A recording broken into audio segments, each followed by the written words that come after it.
സർവാരാധ്യനായ Shri GK sir, ഇവിടെ ഇരിക്കുന്ന എൻ്റെ സഹപാഠികൾ, അതോടൊപ്പം തന്നെ നമ്മുടെ കൂടെ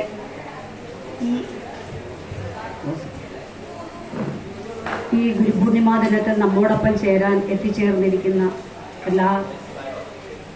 നമ്മുടെ കൂടെ ഇരിക്കുന്ന എല്ലാവർക്കും, കുഞ്ഞുങ്ങൾക്കും എല്ലാവർക്കും നമസ്കാരം.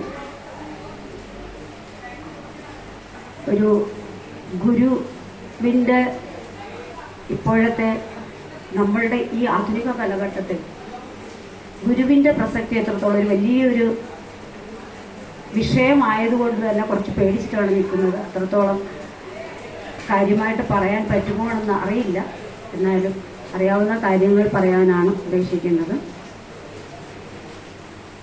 ഗുരുർ ബ്രഹ്മ ഗുരുർ വിഷ്ണു ഗുരുർ ദേവോ മഹേശ്വര ഗുരു സാക്ഷാത് പരം ബ്രഹ്മ തസ്മൈ ശ്രീ ഗുരവേ നമഃ എന്ന ഗുരുവിനെ പറ്റിയുള്ള നമ്മളെല്ലാവരും ഇപ്പം ലഭിച്ചുകൊണ്ടിരിക്കുന്ന ആ ശ്ലോകത്തിൽ നിന്ന് തന്നെ തുടങ്ങുന്നു. നാം ഏവരും വളരെ വലിയൊരു സംസ്കാരത്തിൻ്റെ ഭാഗമായിട്ടുള്ളവരാണ്. ഈ സംസ്കാരത്തിൻ്റെ ഭാഗമായിട്ടുള്ള നമ്മൾ വളരെയധികം ആചാരങ്ങളും അനുഷ്ഠാനങ്ങളും അനുഷ്ഠിക്കുന്നവരുമാണ്. നമ്മൾ ഒരുപാട് കാര്യങ്ങൾ നമ്മൾ എല്ലാ കാര്യങ്ങളും നമ്മൾ ഇങ്ങനെ ഒരുപാട് പല വിധത്തിലുള്ള അനുഷ്ഠാനങ്ങളിലൂടെ കടന്നു പോകുന്നവരാണ്. അതിൽ ഏറ്റവും പ്രധാനമായി നമ്മൾ വിചാരിക്കുന്നത് ഈ ഗുരുപൂർണിമ ദിവസം തന്നെയാണ്.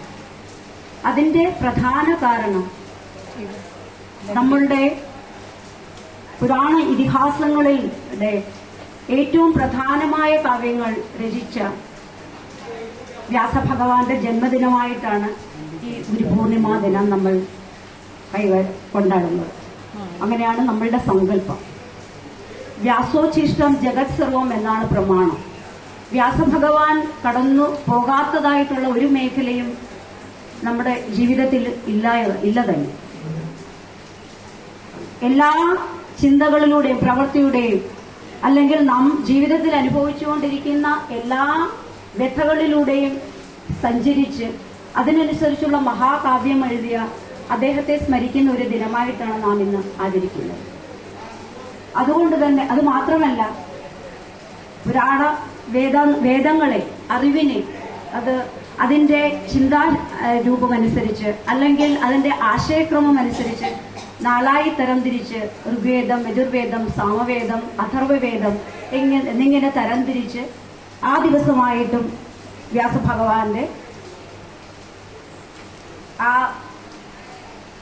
വ്യാസഭഗവാൻ ഇങ്ങനെ തരംതിരിച്ചതായതുകൊണ്ട് ആ ദിവസത്തെയും നമ്മൾ ഗുരുപൂർണിമയായി കണക്കാക്കുന്നു. അതുപോലെ തന്നെ വ്യാസഭഗവാന്റെ ഉത്പത്തിയെപ്പറ്റി നമുക്ക് ഏവർക്കും അറിയാവുന്നതാണ്. വളരെയധികം ജ്ഞാനശേഷിയുള്ള പരാശര മഹർഷിയുടെയും സത്യവതിയുടെയും പുത്രനായി കൃഷ്ണൻ എന്ന നാമകരണം ചെയ്ത ഒരു ദ്വീപിൽ വെച്ച് ജനിച്ചതുകൊണ്ട് ദ്വൈപായനൻ എന്ന് പേരിട്ട കൃഷ്ണദ്വൈപായനൻ എന്ന പരാശര മഹർഷിയുടെ മകനായ സത്യവതീസുതനായ കൃഷ്ണദ്വൈപായനൻ എന്ന നാമമുള്ള ഭഗവാൻ പിന്നീട് വേദങ്ങളെ തരംതിരിച്ചതുകൊണ്ടാണ് കൃഷ്ണദ്വൈപായനനെ വേദവ്യാസൻ എന്നറിയപ്പെട്ടിരുന്നത്. അദ്ദേഹം സഞ്ചരിക്കാത്ത വഴികളില്ല തന്നെ. കാമക്രോധം, മോഹ, ലോഭ, മത മാത്സര്യങ്ങളെ അത് ജീവിതത്തിൽ എങ്ങനെയാണ് നമ്മൾ അതിൽ അകപ്പെട്ടു പോകുന്നതെന്നും അതിൽ നിന്ന് മുക്തി വരാൻ നമുക്ക് എങ്ങനെ സാധിക്കുമെന്നും നമ്മൾക്ക് ഉത്കൃഷ്ടമായ ഒരു ജീവിതം എങ്ങനെ ഉണ്ടാകാമെന്നും അദ്ദേഹത്തിന്റെ ഓരോ പുരാണ ഇതിഹാസങ്ങളിലും അദ്ദേഹം കാണിച്ചു തരുന്നത്. അതുപോലെയാണ് അദ്ദേഹത്തിന്റെ ബ്രഹ്മസൂത്രം എന്ന കൃതി സൂത്രങ്ങളാക്കി വേദങ്ങളെ, ഉപനിഷത്തുക്കളെ സൂത്രങ്ങളായി അത് ചിത്രീകരിച്ചിട്ടുണ്ട്. വളരെ ലഘുവായി നമുക്ക് മനസ്സിലാകാവുന്ന ഭാഷ്യത്തിലാക്കിയതുകൊണ്ടാണ് ബ്രഹ്മസൂത്രം എന്ന് പറയുന്നത്. അതും വേദവ്യാസനാൽ രചിക്കപ്പെട്ടതാണെന്ന് കരുതപ്പെടുന്നു. അങ്ങനെ സർവ വിജ്ഞാനകോശമായ അദ്ദേഹത്തിന്റെ ഈ ജന്മദിനം തന്നെ പുരാണ ഇതിഹാസങ്ങളിൽ തൊട്ട് തന്നെ നമ്മൾ പുരാണങ്ങളിൽ തന്നെ കാണാം. നമ്മൾക്ക് മാത്രമല്ല എല്ലാവർക്കും ഗുരുക്കളുണ്ട്. നമ്മൾ എത്രയോ ഏറ്റവും താഴെയുള്ള ജന്മങ്ങളാണ്. പക്ഷേ ദേവന്മാർക്ക് പോലും ഗുരുക്കളുണ്ടായിരുന്നു. എല്ലാവർക്കും അറിയാം ശ്രീകൃഷ്ണന്റെ ഗുരുവാണ് സാന്ദീപനി മഹർഷി. അങ്ങനെ എല്ലാവർക്കും ഗുരുക്കന്മാരുണ്ട്. അപ്പോൾ നമ്മളും ആ വേദവ്യാസനെ അനുസ്മരിക്കുന്ന ദിനമായി തന്നെയാണ് നാം പൂജിക്കുന്നു ഈ ദിവസത്തെ. അതോടൊപ്പം തന്നെ നമ്മൾ വളരെയധികം പ്രാധാന്യം കൽപ്പിക്കുന്ന ഒരു ദിവസമാണ് ഇന്ന്. ശിവശക്തിയിലിരിക്കുന്ന, ശിവ രൂപത്തിലിരിക്കുന്ന ശിവ ഭഗവാന് മറ്റുള്ള ശിഷ്യഗണങ്ങളെ പാഠം പകർന്നു കൊടുക്കുന്ന, ദക്ഷിണ രൂപത്തിലേക്ക് ഇരിക്കുന്നത് കൊണ്ട് ദക്ഷിണാമൂർത്തിയായി അറിയപ്പെടുന്ന ദക്ഷിണാമൂർത്തി ശിഷ്യന്മാർക്ക് ഉപദേശം കൊടുക്കുന്ന ഒരു ദിനമായും ഈ ദിവസത്തെ വാഴ്ത്തപ്പെടുന്നു. ദക്ഷിണാമൂർത്തി സങ്കല്പം തന്നെ വളരെ പ്രാധാന്യമേറുന്നതാണ്. ദക്ഷിണാമൂർത്തി സങ്കല്പത്തെ പറ്റി പറയുമ്പോൾ നമുക്ക് പറയേണ്ടത്, ദക്ഷിണാമൂർത്തി സ്വാമി ശിഷ്യർക്ക് ഉപദേശങ്ങൾ കൊടുത്തിരുന്നത് മൗനത്തിലൂടെയായിരുന്നു അത്രേ. നമ്മളുടെ ഇമാജിനേഷൻ ഉള്ളിൽ നിൽക്കുന്നതല്ല ആ ഒരു ബോധം. മൗനത്തിലൂടെ ഒരു ശിഷ്യന് ഉപദേശം കൊടുക്കുക എന്ന് പറഞ്ഞാൽ അതിന്റെ പ്രാധാന്യം നമ്മളുടെ ബോധമണ്ഡലത്തിനും അപ്പുറത്താണെന്നാണ് എനിക്ക് തോന്നുന്നത്.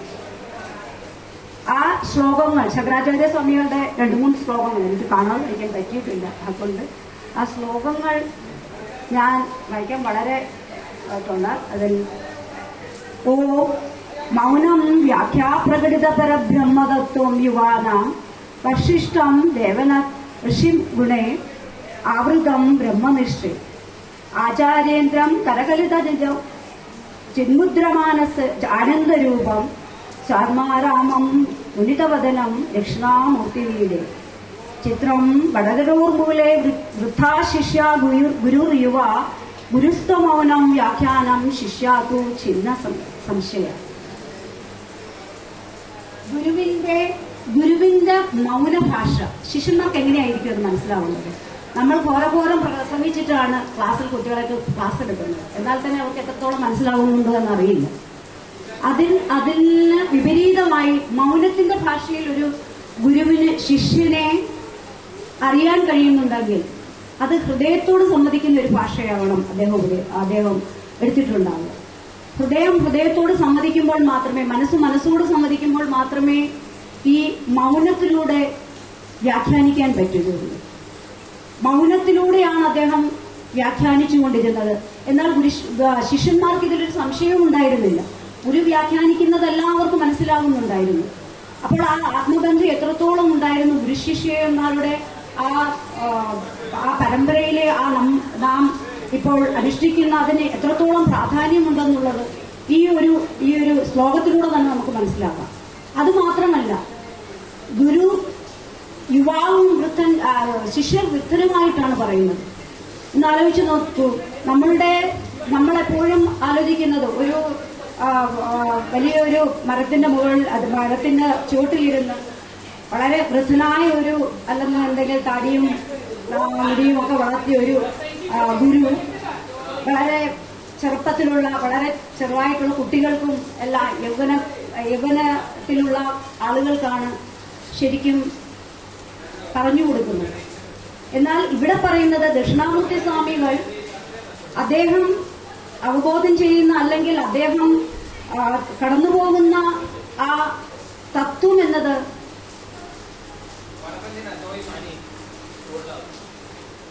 തത്വബോധം കൈകാര്യം ചെയ്യുന്നതുകൊണ്ട്, അല്ലെങ്കിൽ ആത്മജ്ഞാനം കൈകാര്യം ചെയ്യുന്ന ഒരു ഗുരു ആയതുകൊണ്ട് തന്നെ ഗുരുവിന് വാർദ്ധക്യമില്ല എന്ന് പറയുന്നു. ഗുരു യുവാവാണ്. എന്നാൽ ശിഷ്യരെല്ലാവരും വൃദ്ധരാണ്. അതെങ്ങനെയാവും ശിഷ്യർ വൃദ്ധരാകുന്നത്?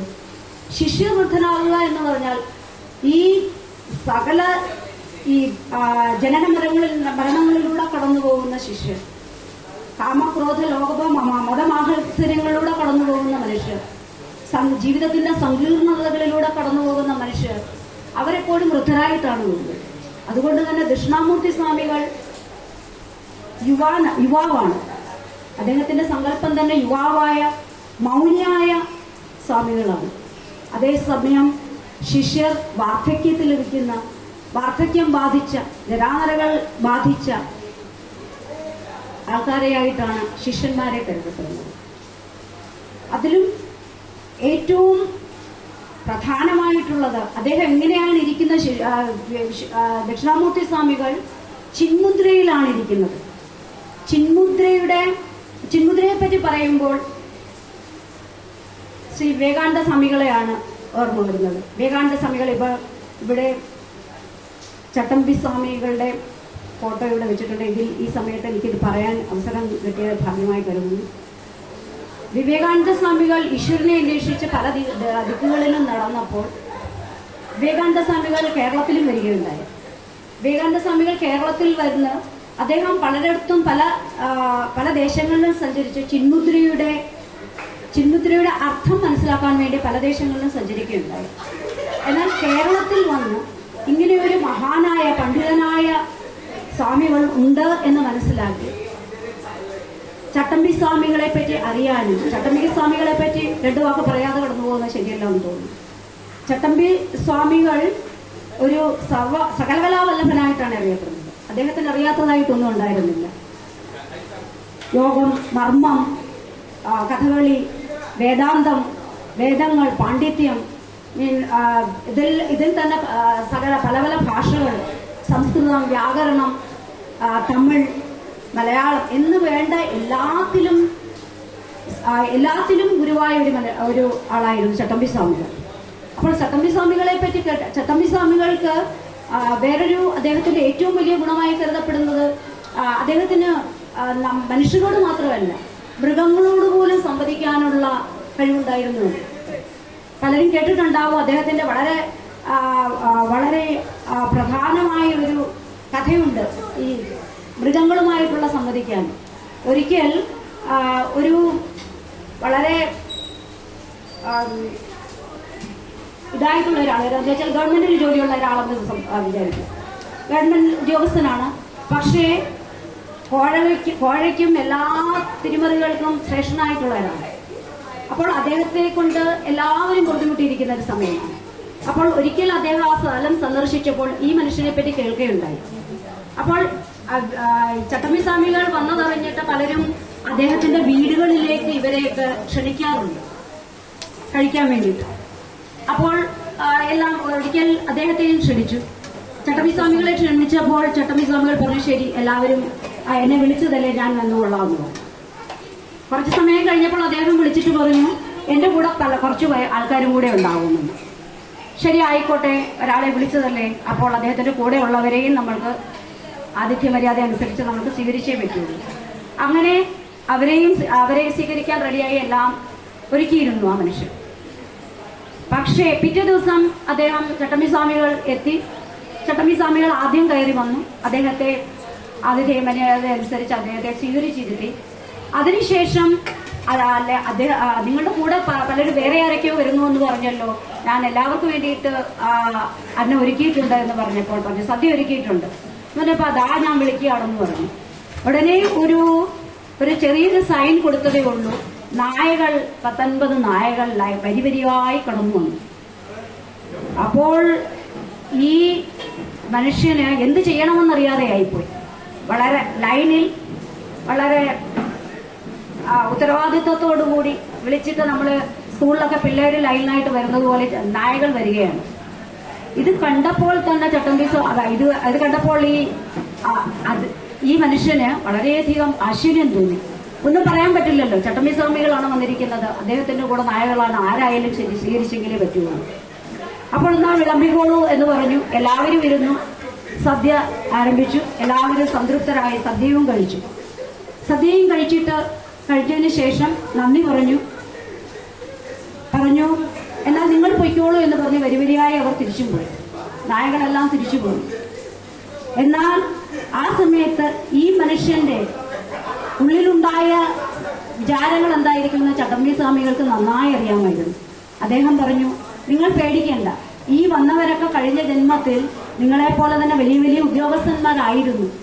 ദാ പോകുന്നത് ഇൻസ്പെക്ടറായിരുന്നു, ഈ പോകുന്നത് വേറെ പഞ്ചായത്ത് മെമ്പറായിരുന്നു.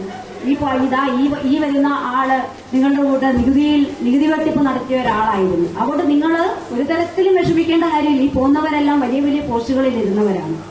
അതുകൊണ്ട് അപ്പോഴാണ് ഈ മനുഷ്യന് എന്താണ് ഞാൻ ചെയ്തുകൊണ്ടിരുന്നത് എന്നുള്ള അതിനുള്ളൊരു പാഠമായി അദ്ദേഹം അതിനെ കണക്കാക്കുകയാണ് ചെയ്തത്.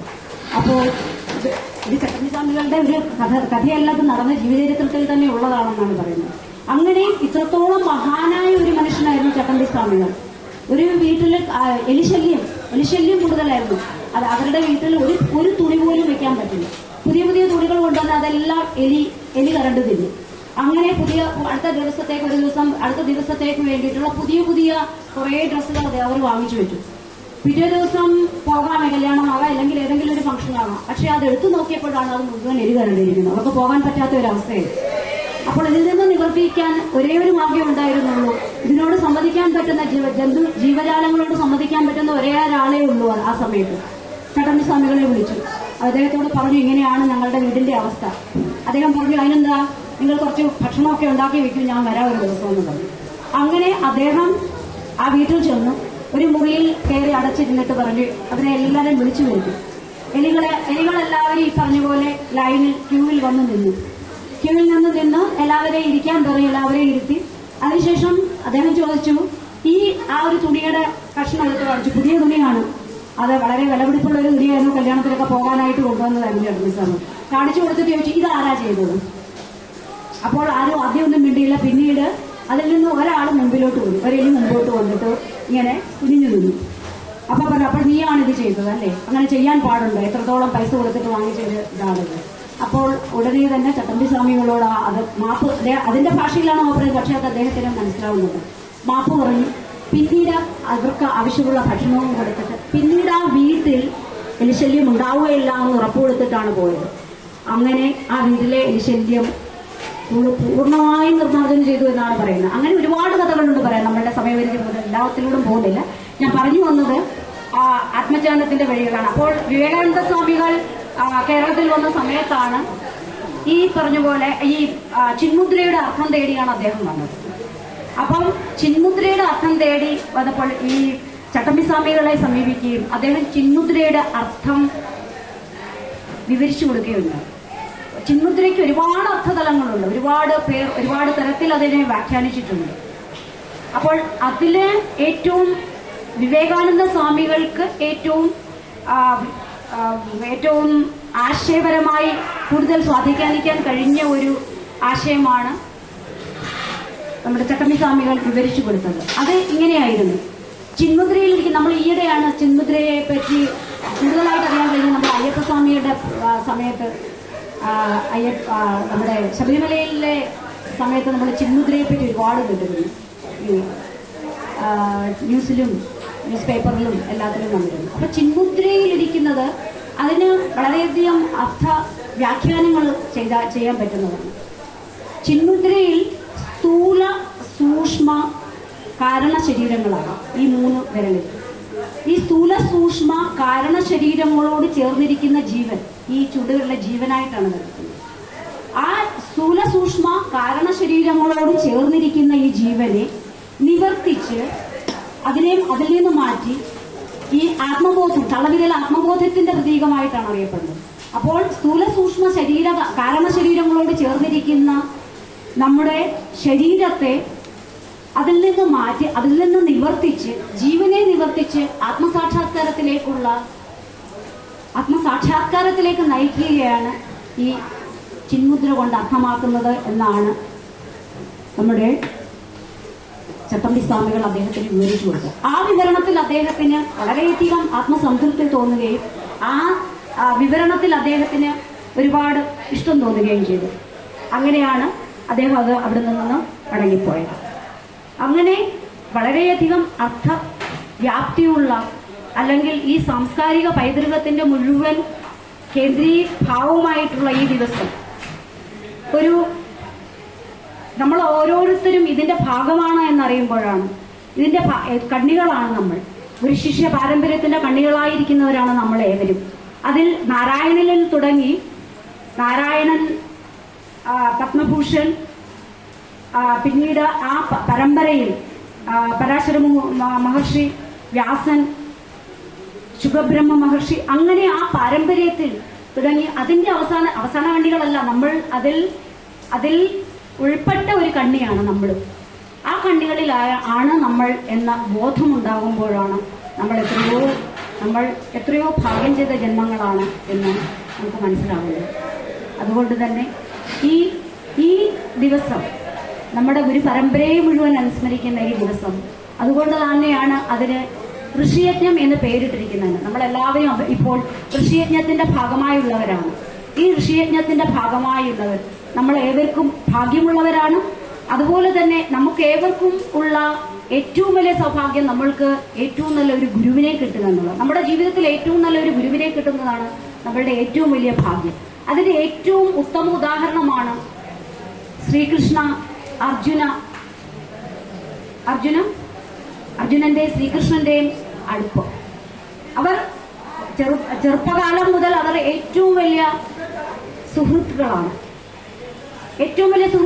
അവസാനം തേരാളി മഹാഭാരത യുദ്ധസമയത്ത് അർജുനന്റെ രഥത്തിന്റെ സാരഥിയാവാൻ പോലും തയ്യാറായ അത്രത്തോളം അടുപ്പമുള്ളവരായിരുന്നു ശ്രീകൃഷ്ണനും അർജുനനും. അതേസമയം ഇത്രയും വലിയ അടുപ്പം ഉണ്ടായിട്ട് പോലും ആ മഹാഭാരത യുദ്ധത്തിന്റെ സമയത്താണ് കൃഷ്ണൻ എന്താണെന്ന് അർജുനന് മനസ്സിലായത്. ഏറ്റവും എല്ലാവിധത്തിലുള്ള സങ്കീർണതകളുടെ മനുഷ്യന്റെ എല്ലാവിധ നമ്മൾ ഇപ്പോൾ പഠിച്ചുകൊണ്ടിരിക്കുന്നതാണ്.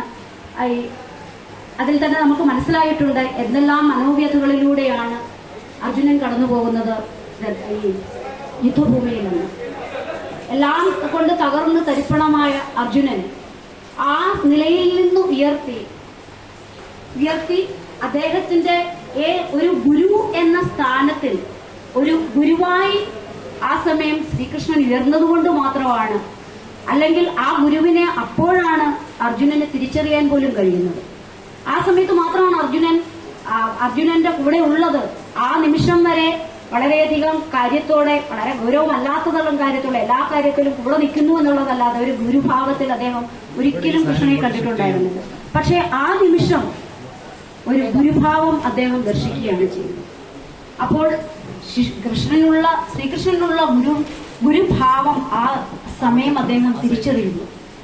അതുപോലെയാണ് നമ്മളുടെ ഓരോരുത്തരുടെയും ജീവിതത്തിൽ എപ്പോഴും ഒരു മനുഷ്യനായി അല്ലെങ്കിൽ ഒരാളായി എപ്പോഴും അങ്ങനെയാണ് വന്നു നിൽക്കുന്ന ഒരു ഗുരു വന്നിരിക്കുന്നതെന്ന് പറയാൻ പറ്റില്ല. നമ്മളെല്ലാം നമ്മൾ മിക്കപ്പോഴും നമുക്കറിയാം, നരേന്ദ്രനെ വിവേകാനന്ദ സ്വാമിയായി ഉയർത്തിയത് ശ്രീരാമകൃഷ്ണ പരമഹംസനെ കണ്ടതിന് ശേഷം മാത്രമാണ്. അപ്പോൾ ഓരോരുത്തർക്കും ഓരോ സമയത്താണ് ഗുരു പ്രത്യക്ഷത്തിൽ അല്ലെങ്കിൽ പരോക്ഷത്തിൽ പ്രത്യക്ഷപ്പെടുന്നത്. ചില സമയത്ത് നമ്മൾക്ക് ഒരു പ്രകൃതിയായി അല്ലെങ്കിൽ പ്രകൃതിയിലെ ഓരോ ജീവജാലങ്ങളായി നമ്മുടെ മുമ്പിൽ ഗുരുവായി പ്രത്യക്ഷപ്പെടും. ചിലപ്പോൾ അതൊരു അനുഭവം മാത്രമായിരിക്കും ഒരു ഗുരു. ഇങ്ങനെയുള്ള ഈ ഗുരുവിനെ നമുക്ക് ദർശിക്കാൻ ചില സമയത്ത് നമ്മൾക്ക് പ്രത്യക്ഷത്തിൽ ഇപ്പോൾ നമ്മൾക്ക് ഈ കാര്യങ്ങളെല്ലാം പറഞ്ഞു തരുന്ന ഒരു ഗുരു നമുക്കുണ്ട്. നമ്മൾക്കതിൽ അഭിമാനിക്കുകയും ചെയ്യാം. ഇങ്ങനെയുള്ള ഗുരുപരമ്പരയിൽ ഈ ഋഷിയജ്ഞത്തിലൂടെ കടന്നു പോകുമ്പോഴാണ് നമ്മളുടെ കുട്ടികൾ ഇങ്ങനെയുള്ള ഋഷിയജ്ഞത്തിലൂടെ കടന്നു പോയിരുന്നു എങ്കിൽ ഒരുപക്ഷെ നാട്ടിൽ ഇപ്പോൾ കേൾക്കുന്നത് പോലെയുള്ള ഗുരു-ശിഷ്യ ബന്ധത്തിന്റെ ഏറ്റവും വൃത്തികെട്ട രീതിയിലാണ് നമ്മളിപ്പോൾ കാണുന്നത്. ഗുരുവിന്റെ കസേര തല്ലിയൊടിക്കാനും ഗുരുവിന്റെ കൈവെട്ടാനും അങ്ങനെയുള്ള, അവരെ കുറ്റം പറഞ്ഞിട്ട് കാര്യമില്ല. കാരണം അവർ അങ്ങനെയുള്ള ഒരു സംസ്കാരത്തിലാണ് വളർന്നത്. ഒരുപക്ഷെ അവർക്ക് നല്ലൊരു ഗുരു ഉണ്ടായിരുന്നെങ്കിൽ അവർ ഒരിക്കലും ഈ പാത പിന്തുടരുകയില്ലായിരുന്നു എന്നാണ് നമുക്ക് മനസ്സിലാക്കേണ്ടത്. അവർ എത്രയോ നല്ല ആൾക്കാരായി സമൂഹത്തിൽ നല്ലവരായി ജീവിക്കേണ്ട കുഞ്ഞുങ്ങളാണ് അവർ. പക്ഷേ അവർക്ക് അറിവ് പകർന്നു കൊടുക്കാൻ ആരും ഇല്ലാതായിപ്പോയി. അതിന്റെ ഫലമായിട്ട് മാത്രമാണ് ഇങ്ങനെയുള്ള തകർച്ചയുണ്ടായിരിക്കുന്നത്, ഈ ഗുരുശിഷ്യ ബന്ധത്തിലുള്ള തകർച്ച ഉണ്ടായിരിക്കുന്നത് എന്നാണ് നമുക്കിപ്പോൾ മനസ്സിലാകുന്നത്. നമ്മളും വളരെ താമസിച്ചു പോയി ഇതെല്ലാം മനസ്സിലാക്കാൻ എന്ന് തോന്നുന്നു. എങ്കിലും ബെറ്റർ ലേറ്റ് ദാൻ നെവർ എന്ന് തന്നെ നമുക്ക് ആശ്വസിക്കാം. നമ്മളുടെ അടുത്ത തലമുറയെങ്കിലും ഈ ഗുരുവിന്റെ സാമീപ്യം അനുഭവിക്കാൻ അവർക്ക് ഭാഗ്യമുണ്ടാകട്ടെ. നമ്മൾക്ക് ഏറ്റവും നല്ല ഒരു ഗുരുവിനെ കിട്ടിയതിൽ നമ്മൾക്ക് ഏവർക്കും അഭിമാനിക്കാം. ഇങ്ങനെയുള്ള കുറച്ച് വാചകങ്ങൾ ഈ ഋഷി പരമ്പരയെന്നും ഋഷിയജ്ഞം എന്നും ഒക്കെ സാറിൻ്റെ ക്ലാസ്സുകളിലൂടെയാണ് നമുക്കിപ്പോൾ മനസ്സിലായത് തന്നെ. അല്ലെങ്കിൽ ഇതൊക്കെ നമുക്ക് അപ്രാപ്യമായിട്ടുള്ള സംഭവങ്ങളാണ്. വേദാന്തവും ഉപനിഷത്തും ഇതൊന്നും നമ്മൾ കേട്ടിട്ട് പോലും ഇല്ലാത്തൊരു സംഭവമാണ്. മറ്റു വയസ്സും പിന്നിട്ടതിന് ശേഷമാണ് ഇതൊക്കെ കേട്ടു തുടങ്ങിയത് തന്നെ. എങ്കിലും നമ്മൾക്ക് അതിൽ അഭിമാനിക്കാം. ഇനിയുള്ള കാലമെങ്കിലും നമ്മൾക്ക് അതിനോട് ചേർന്ന് ജീവിക്കാം. അതിനോട് ചേർന്ന് എല്ലാവർക്കും ജീവിക്കാൻ കഴിയട്ടെ. നമ്മുടെ കുഞ്ഞുങ്ങളെയും നമ്മളുടെ ബാക്കിയുള്ള ഈ പരമ്പരയെ തന്നെ അതിലേക്ക് ചേർക്കാൻ നമുക്ക് ഏവർക്കും ഈശ്വരാനുഗ്രഹം ഉണ്ടാകട്ടെ എന്ന് പ്രാർത്ഥിച്ചുകൊണ്ട് നമസ്കാരം.